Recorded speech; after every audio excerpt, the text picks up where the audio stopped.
Welcome to the Sonic Boom playthrough, the final part. I am tired, can you tell?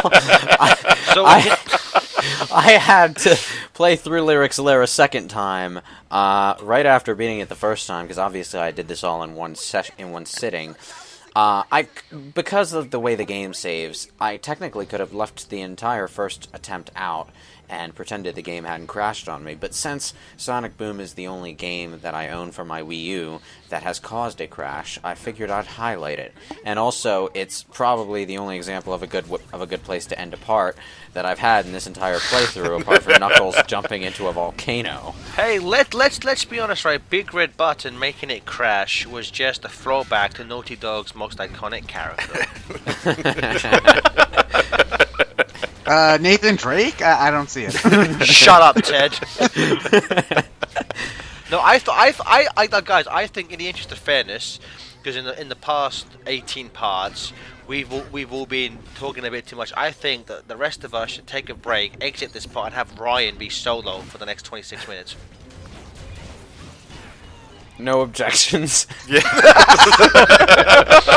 so let Ryan have fun.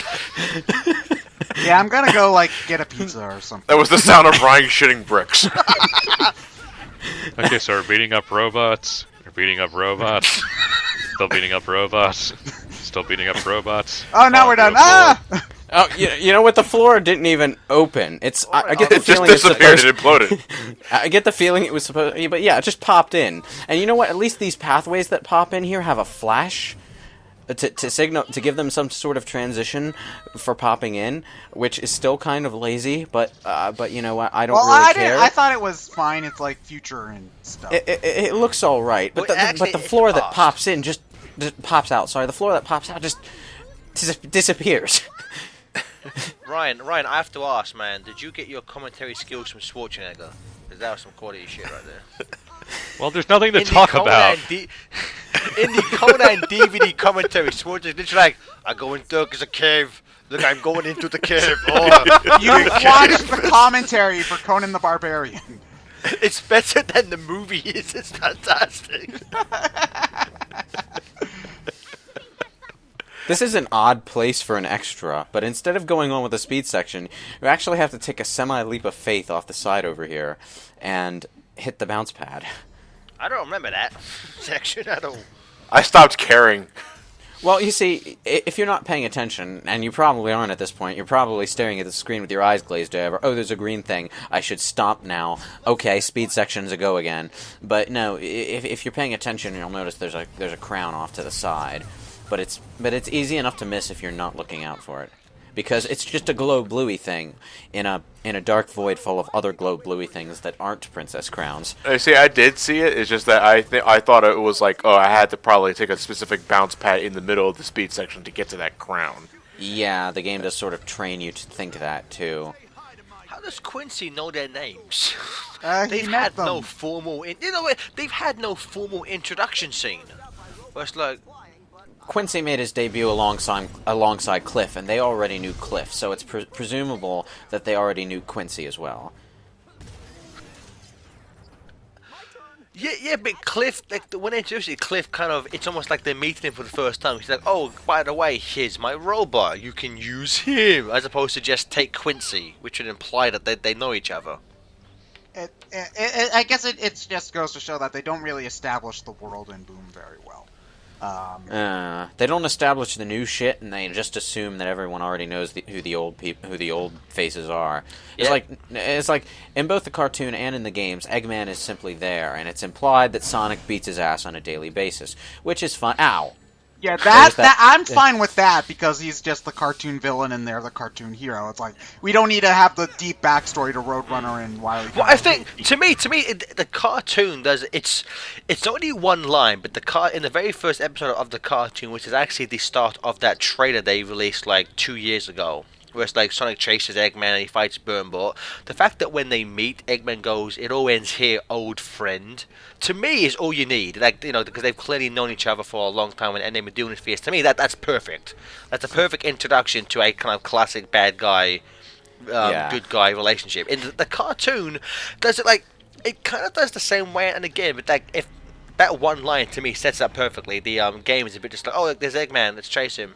Okay, and then we don't speak to him for half the game. When I'm asking for more context or more of an origin story for this universe, I'm not asking for something that's like, I don't know, like an Epic 3. Like the Tomb Raider reboot, where Sonic gets thrown off a ship. There you go. I'm just, give me something. They don't even bother giving us a throwaway line. Well, like I think it's not. I think it's more glaring. Like it's more glaring with like characters, like new characters like Cliff, and especially with things like Shadow, where or Styx. Yeah, well, like Styx is just a random character who you could just assume was there. Like maybe. Like, since she's new, you'd like to have the character meet her, but whatever. But it's like, especially, Shadow's the most glaring because he has a pretty elaborate backstory in the main series, and we have no idea what if part of that is and isn't canon in this franchise. For my money, I think what will make Shadow so glaring is his chaos powers. If Shadow was just kind of like if in Boom, if Shadow was depowered and he was just fast like Sonic, I would accept them not giving him a backstory more than the fact that he seems to have these magical powers from nowhere. That's to me, I mean, obviously in the main series we know why, but in Boom that's what sticks out to me the most. He's like it's like the chaos spear, chaos blast, chaos what? Where's this chaos coming from? Exactly. Which I mean, obviously that's just in because of the main series. But again, if they would have just made him, I mean, it would have made the fight a lot less interesting. Yeah, like, it's an alternate continuity, but only old time fans will get what's going on. Pretty much, which is I mean, again, I think it's actually more confusing for old time fans actually, because you're like, oh, Shadow. You think so? Well, it's like we already know what Shadow's deal is, and we have no idea what is and isn't canon. Whereas if this is your first Sonic game, it's like, oh, there's this guy Shadow. Sonic doesn't like him very much. They fight. Okay, he's random, but he's not confusing. He's only confusing because we have that pre-existing baggage with him. I would actually agree with Johnny. I think newcomers. I mean, like the fact that we know Shadow, we can just assume that he may have the exact same backstory. I would imagine newcomers would be more confused. If this is your first game, if this is the first Sonic game you've ever played, I would be like, who's that guy? Why is like what? No, you want to know what newcomers would probably be thinking? Oh, hey, it's that Scourge the Hedgehog guy. That I thought you got me 3D Mario World. Even in comparison to like the TV show, if you're watching the TV show right now, Shadow hasn't shown up at all yet. And they haven't confirmed him. They haven't, because they've been asked. And they keep saying, "Well, Evan Bailey, the main producer, he was asked. He was like, I love Shadow, but I can't confirm." Hint, hint, wink, wink, nudge, nudge. Well, it's I don't think they want to overuse him either, because he wasn't in Sonic X, other than the SA2 plotline. He wasn't really in that a lot either. He was in the last season. Shadow had a. Well, no, he only had like a episode every once in a while in the last season. He wasn't like with the main group until the very end, where like. In terms of plot, though, Shadow did more in the Metarex saga than most of the other characters did. Well, okay, well, I'll take your word for it, because I haven't watched the Metarex saga since it got aired on TV. Because I don't. It's not very good. Yeah, I know it's not very good. Well, normally I'd say Shadow was a poor fit for a cartoon like Sonic Boom, but then I think back to his appearances in like post-Ian Flynn Archie, and you know what? He probably could work if they did him right. That's the thing, though. Is My Ender Beam's gone. Oh, now it's back again. Part of me, I kind of don't want him to appear in Boom, because I don't think they'll have to because tonally he won't fit. Like they'll have to nerf his character even more than they have in previous stuff for him to fit in the straight comedic world of the Boom cartoon. What if they made him like the high school bully type? I think that's the only thing they can do with Shadow in the cartoon. Yeah, because he's like, other than like the occasional snark, he's not really a comedic character in any of the games. So like he would not Make him Sonic's brother. It makes perfect sense why he doesn't shut up. Play the Vulcan Skull theme when he shows up. Shadow, how was that? How was that trip to Hot Topic for you? Oh, it was good. What, is he just trying to prove that Sonic's the Power Rangers or something? Well, they are all color coded for your convenience. Weren't there like rumors saying that other Sonic characters will be making appearances in the cartoon, like Blaze or? I don't think so. I could have sworn I heard somewhere that Blaze was. Which weird, because I asked Ian Flynn about the comic book, and he said he's allowed to touch anything within the cartoon, but in terms of the games, he's not sure. So like, he's not sure if in the Sonic Boom comic book if they can use Lyric, Shadow, or Metal Sonic. So like, I would imagine maybe the cartoon may be the same way. Where like, Yeah. Don't tell anybody this, but we're not even sure Sonic Boom is legal yet. Oh, what is this like? Or it's like, hey kids, you want to get some Sonic Boom? want to buy some Death Sticks? You do not want to sell me Sonic Boom. I don't want to sell you Sonic Boom. You want to go home and rethink your life. I want to go home and rethink my life. Poor Stephen Frost. See, it's because like on his I still follow him on Twitter. He doesn't mention anything about the games. He's like, oh, I picked up different game today. I hope this is fun. Like, he doesn't respond to any Sonic Boom questions. There is just one thing I want to say here for this boss fight. And I know Lewis is going to do this a legitimate way, but the game only checks to see if Sonic gets his crystal before the fight ends. So you can skip to getting his crystal. You can use the Knuckles jump to skip to Sonic's crystal, where the cutscene will then immediately switch to Sonic, and then it goes to the second phase of the boss battle. Oh Nice. man, that's glorious. Holy shit! Lyric has an army of Unicrons. And we never see them up close. They never move or do anything. Oh yeah, they are robots. Like, you know, the background's so dark, I thought that they were just like random metal like walls Bill. or something. But oh, he's got sentinels. He's gonna go attack the X-Men or something. I don't know. Why would you say? I don't get that line. I know your weakness. It's your friends. You again over this game. You've had maybe 2 minutes of actual face-to-face time. You don't know anything about these people. Your overconfidence is your weakness. Your faith in your friends is yours. Well, they seem to be blowing up your lair and shit and stuff. No, those are just Ewoks. They don't count. It would have been amazing if Sonic faced Lyric by himself and Lyric just goes, I'm afraid the Sentinels would be quite operational when your friends arrive. Oh, and that's when Styx shows up and beats all of the robots single-handedly using sticks and rocks. No, she had an anti-sentinel defense system arranged in the city just in case. It's the same as her, anti-mind reading thing, except, without the tinfoil. She has anti-meteor defense systems. She has anti-sentinel spray, right? She keeps it in the backup, though. You want to know the hilarious thing about her defense system, though? She says her anti-mind reading defense system is the same as the anti-meteor one, except with tinfoil lining. So what am I led to believe? She launches rocks at people who try to read her mind? It's a pretty good defense system. No, catapults giant boulders at them. Okay, sure. No, I will say that they kind of I kind of like the idea of them kind of like mixing in platforming sections with the final boss, but they're kind of two. I have two problems with it. One is a gameplay thing. One's just a completely anal thing. One is like the platforming sections are really worthless. Like, they're so easy, there's no need. The other point is, why the fuck would Lyric build his final base here, where there's like color-coded sections for the heroes to fight you on? Well, like, for my money, I think that the Lyric boss fight's the lamest one in the whole game. Like, I like the Shadow one. The Metal Sonic one's pretty good, too. Eggman's not awful, but it's not really great either.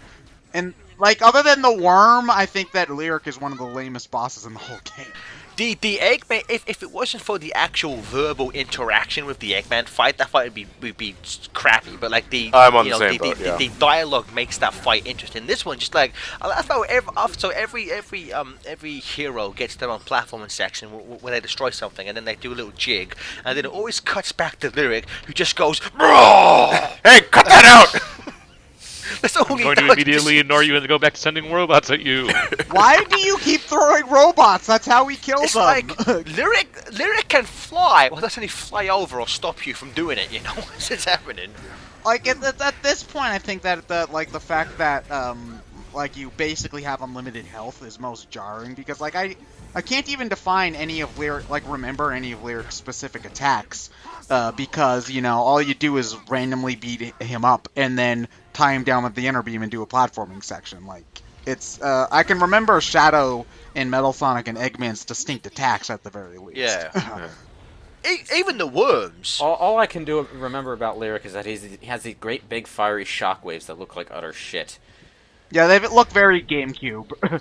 Boy, I really wish those sentinels in the background did something. Robots, you kind of, I kind of activated you. If you're gonna Hello? get here. What the heck is that thing on their heads? It looks like Is it's this just a thing ran- on? No, wait, they're coat hangers. That's what they are. They're just No, giant metal it's coat Unicron's horns. I said that. They're Unicron. hangers. I don't know what Unicron is. Transformers. I damn never. it. Transformers is a wee bit before my time. Okay, let me put it this way. Okay, you know how the Transformers are giant robots that transform into things, right? Well, Unicron is a transformer that transforms into a fucking planet. Yay! Yeah. And his robot form is about as big as you'd expect it to be, knowing that he transforms And he's into voiced one by of those. Orson Welles. Yeah. Wait, War of the Worlds, Orson Welles? Yes. Yes. Well, it was the last thing he worked on before he died. What is it with great actors working on shit things before they die?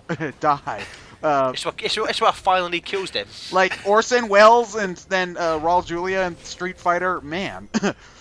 Well, I don't course. know. Unicron. Well, seems to be fair, Raul Julia at least knew he was dying when he signed up for the role. Well, He now did that for his kids. Right? Yeah. He did. So blame his children. Blame his children for Street Fighter. It's entirely their fault. Street Fighter is a masterpiece. I don't know what you're talking about.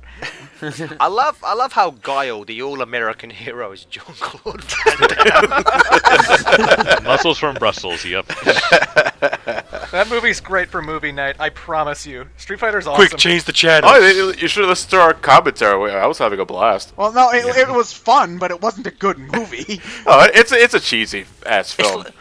It's like The Room. You don't watch it because it's good. You watch it because you just laugh at it the entire time. Exactly. Yeah. Why are they posing? I don't get why they keep posing for. To look badass, obviously. No, because mostly because they're mocking Lyric. But you know, I really like Amy's one there. I don't know why. It's just something that I never expected I'd see Amy ever do. One thing I will say, I do like the fact that the boss fight music against Lyric has kind of like this darker version of the main theme. Oh wait, it is? I was not paying attention. Kind of. Oh god, this is actually, now that I think about it, one of the only attacks that I can remember Lyric doing. Once you're down to just Sonic's path, he uses this continuous laser beam, and because you have no recovery time, if you stand in the middle of it, it will hit you like 3 times per second. So what happened? What happened to like the army of robots he used to throw rocks on Sonic? Why didn't he just call them back again? We went through so many enemy waves that he doesn't have any left. This is all he's got. Should have sent them all at once again instead of sending them 5 at a time. Or Damn. those things in the background. They're not charged yet. They're really low on battery. Well, they're running on iPod chargers. This fight would have been a lot better if they'd kept Lyric being a giant owl instead. Well, here's the problem with the idea of bringing the Sentinels in, John. They take 8 9-volt batteries, and we've already taken out 6 of the batteries, so what are they going to do? Twitch their fingers at us? Solar power. John, do you see how bright it is outside right now? They ain't getting an awful lot of solar power from this guy. That's why you recharge him. Just why you charge him during the day, Ted. Jeez. Well, no, don't you know? If you have ever seen Super Friends, the evil layer is always shrouded in darkness. So, like, solar power is a really bad idea. You know the best thing about Super Friends? There's an episode where there's a villain called Dictor, and they say his name 5 times a second. I am Dictor. It's Dictor. Oh, hail Dictor. Maybe you need to get a solid dick from an Iron Man. Maybe I do, Tin Man. Maybe I do. Now that we've got all the 9-volt batteries out, we can actually beat up Lyric, who, at this point, chooses to spend the rest of the fight flailing around and generally being impossible to hit without getting hit. So I'm going to be a cheap-ass motherfucker and just spam Amy's hammer spin at him. Right round, baby, right round. Yeah, I just spam Knuckles' X attack. I hate that! I hate how that fucking prompt shows up before the cutscene shows up. It's supposed to show. It should show up after the cutscene when you're back in the hub world, but it shows up right before the cutscene. It's so sloppy, man. You know, I don't understand why he goes interesting. Like he's seen them using these lasers throughout the entire game, and he just decides now to use it against them. what I think he didn't realize until that moment that they had simply taken the thing that he'd wrapped them up with and turned it into a grapple hook. Like he can see that. Go ahead. I'm sorry. I said that moment where Eggman turns up, the Shattered Crystal does something similar with Shadow instead. Wait, really? Yeah, but sorry to go on a tangent. Shattered Crystal has a far better cutscene where basically they defeat Lyric and they're about to Lyric kind of comes back and Shadow defeats him. Shadow pulls out his power back and kicks him out of the plane they're on, and then Styx goes on this big speech about how they had this big adventure and they almost saved the day. We'll be remembered as the people who were second place. It's this really funny speech. It was a good ending. It's a really good ending. I do recommend. It's on YouTube. I do recommend watching the Shattered Crystal final cutscene. It's really funny. It's just so backwards too, because you mentioned Shattered Crystal's ending. At the end, they're debating Team Sonic, Team Knuckles. Watch this cutscene right now. What's the team name gonna be? Team Shadow. Oh, hi, Shadow. You're back. Clement, we brought that up 10 parts ago, man. I know, but No, this to me, man, I don't get that. See, so what I can kind of retroactively figure out from this is that we see Shadow watch him, watch Lyric arise, right, and walk away, and then he stops starting going through that portal. What I imagine is Shadow is just you're not good enough to do this, leave it to me. That's what I get from that scene. He's about to fight them, but then he sees they defeated Lyric, so they kind of gain his respect. I can just assume that's what Shadow was doing. Shadow's an anti-hero. He was you're not good enough to save the world. That's where he goes, saving the world? You? Only I can do Can that. I just call attention to something? When Lyric said he had to build something to keep himself alive, he pointed directly toward that button on his chest. Yep. So we killed him. They just murdered Lyric. You don't fuck around in the Boom universe. And all's right with the world. We don't see what they even do with Wild. Lyric after this. We just transition to this stupid city scene where the sea urchins are talking about ice cream. Great. John, they did it. They saved the whale. If the people were walking around in the city like this cutscene, it would have felt a lot less empty. Yeah, all two of them. You know what I don't get, right? So they've gone on this big adventure, right? They've gone on this big adventure. They've traveled through time. They've flown around the world. They fought giant robots. They've done all the shit. And what is Tails excited about? Shitty fireworks. I don't get this at all. I think the sloppiest part of that ending is the fireworks, though, because in most endings, what you'd wind up doing is, when they have a big dramatic fireworks display that's supposed to be all triumphant and beautiful and stuff, the camera would sort of hover on the fireworks, as the fireworks display goes on all impressively and colorfully, and no, it doesn't do that here. It just sort of fades to black the moment the fireworks start. And then we get all of this concept art and stuff, as if we're supposed to... Well, the concept art does look really nice, I will say that. It does look really nice, but it kind of reminds me of DMC, actually, where they do where they have all these videos from behind the scenes playing. It's okay, are we supposed to be that impressed with the product here that we're actually, getting behind the scenes stuff during the credits? I think with Boom, it's just we had good ideas for this game, I swear. Here's what it could have been. Also, there's a lot of production babies, so they were really getting it on during the Well, apparently production of this game, some people say it started in 2011. Some people say the basic ideas for this started in 2009. Which is Jesus. Well, no, that's not too surprising, because game developers have ideas for games that they toss around all the time. So I wouldn't be surprised if something they were talking about at lunch. May I ask, is it normal for quality assurance to be just one person? Probably not. Well, see, quality assurance, that was just in Big Red Button. These are the Sega credits, and Sega has a much bigger QA department. I mean, when people first watched the credits, there was a bunch of jokes going, there was only one tester in this game, no wonder it's so bad, LOL, blah blah blah blah blah blah. But just like IGN, it didn't actually do the entire thing because they didn't, see that Sega had a shit. And again, they took it out of context. It also a game could have as many testers as you want. There's always going to be stuff they miss. Well, not just that, but just because testers find it and document it doesn't mean it will get fixed. It doesn't mean that like the game makers will actually have time to fix everything. So it's entirely possible that and there's the TV show writers Evan Bailey, Bill Friedberg. That's kind of cool.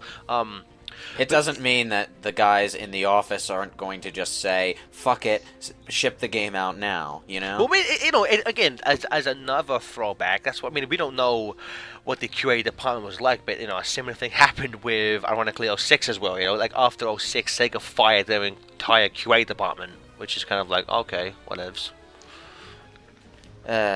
Fired the QA department. Yeah, I know, right? This is it's something in terms of credits in games now. Like they have to list everyone who works in the companies. Like I don't care. Well, at least they're not as obnoxiously long as other Sega credits. So I'm grateful for that. Well, here's my. So here we go. QA. This is a Sega's QA department. It's a lot longer.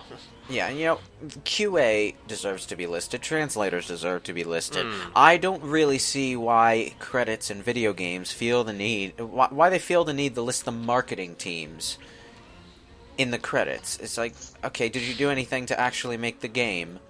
No. Well, I mean, it's all one big process. I mean, making the game is one thing. Distributing it and promoting it is another. Yeah, but do you know...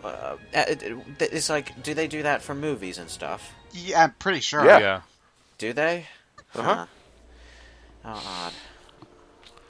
Well, in any case. So now you guys said that Eggman has this glowy thing in the comic, and not the comic, in the cartoon. Yes, his cartoon model has this. He has done jack shit with it at all, but it is part of his model. Okay. I assume it ran out of batteries between now and then. Also, he has some really slick boots, and because of those boots, and me not being used to seeing Eggman with proper feet, I thought this was someone else entirely until it zoomed up and we saw who was actually there. I still say that reveal of like, well, Sonic's back. I'm like, he's a robot. He can be rebuilt. Like, who cares? Like, that's not a shock at all, He gets destroyed all the time in the comics. Exactly, he gets destroyed like once an issue in the comic books. Yeah. Also, past Lewis, why are you still showing us this load screen? Why are we going back to the hub? You need to show off extreme mode! Well, there's a reason for that. Yeah, I did want to show off and give us a moment to talk about extreme mode, which I haven't actually tried Me yet. neither. Has anyone else here tried? I have. How much harder is it? Not a goddamn % harder. I did not notice a damn thing. Like, do they do more damage? No, doesn't matter. Death is pointless. Just like in real life. Just like in real life. Well, in any case, this is my completion. You got a surprisingly high amount of the shinies. Like, you might have gotten almost all of them from the point you were allowed to collect shinies. Yeah, as you know, at this point, I think I'm almost to 90% completion. Alright, but anyway, the playthrough's over. We're finally done with this game. Give us a bow, Amy.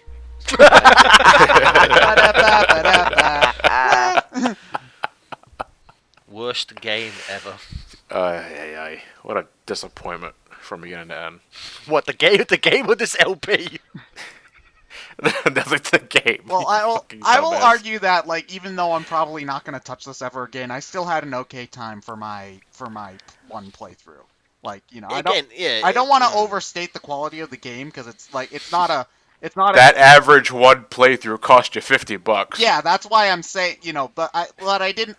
We'll make it back in YouTube revenue, Johnny. If you can get it for like 20 or less, I'd say, you know what, fuck it, go for it. You only live once. Again, there is. I said it before. There is a average / semi-decent / passable game hidden under all the bugs and crap and shit. I'll be honest with you, I preferred this over Secret Rings, 06, even Heroes. So. Nah, I think Heroes is a better game than this. You don't have to play Sonic Boom 4 times, so. True enough. There's no. But Heroes is better designed than this. Yeah. I would say Heroes is the better game on paper, but its execution. Yeah. Let's be a little more accurate. A playthrough of Team Sonic is better than Sonic Boom. Maybe. maybe it would depend on my mood, because some of Sonic some of Sonic Boom's level design bothers me, yes, but some of Heroes does as well. So My problem with Heroes is that the control. I would say the control in Boom is it's more basic, but it's tighter than it is in Heroes. To me, the control in Heroes gets me killed a lot more. I never died because of the control in Boom, just because of sometimes. Yeah, and it's because of that I won't say that Boom is like worse than Secret Rings, which I loathe, and Secret Rings is the worst Sonic game ever made. I know everyone likes to point out 06, but Secret Rings, hell no. Worst ever made? That's a pretty high claim to make, because there's a lot of competition. It's up there. I'll say that it's up there, but I don't know if it's the absolute worst. It's the worst Sonic game I've ever played. Secret Rings. I hate that game with a fiery passion. yeah. I've already said that I find it boring. I think the game needed difficulty because it kind of plays itself.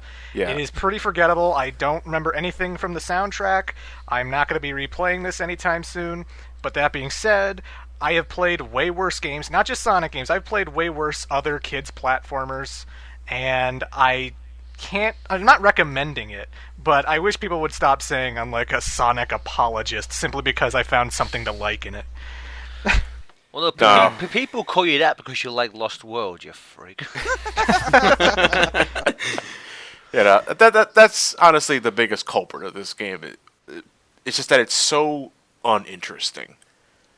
So uninteresting. So many other games have done what Sonic Boom did better. Yeah. Which apparently that SpongeBob Battle for Bikini Bottom, which everyone in the comments has mentioned like 1,000 times. Well, that's a pretty good game. Like it's again, that's that's not like the best platformer I've ever played either, but it's what Sonic Boom isn't. It's technically solid. The level design's pretty original. Like, it's again nothing you haven't seen before, but they do some interesting twists, and it uses the franchise well. Like, they've got most of the voice actors back. They have some funny lines.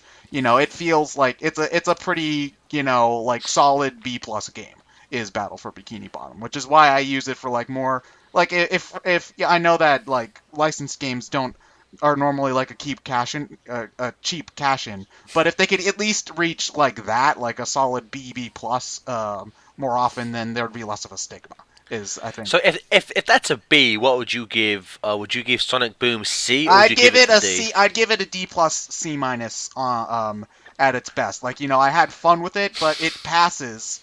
Like my standard for passing is that I didn't hate it, but it's got a lot of problems. Ted gives Sonic Boom the D, confirmed. No, not the D, the D+. Oh yeah, It's even better. Oh yeah, baby. Sonic Boom, Rise of Lyric.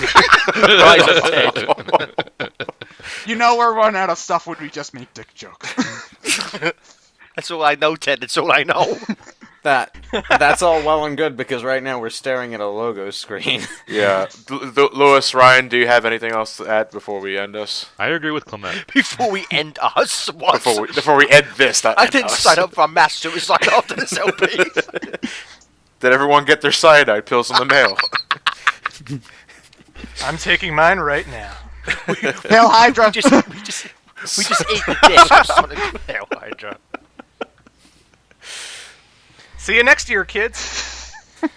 Oh, yeah. Good night, everyone.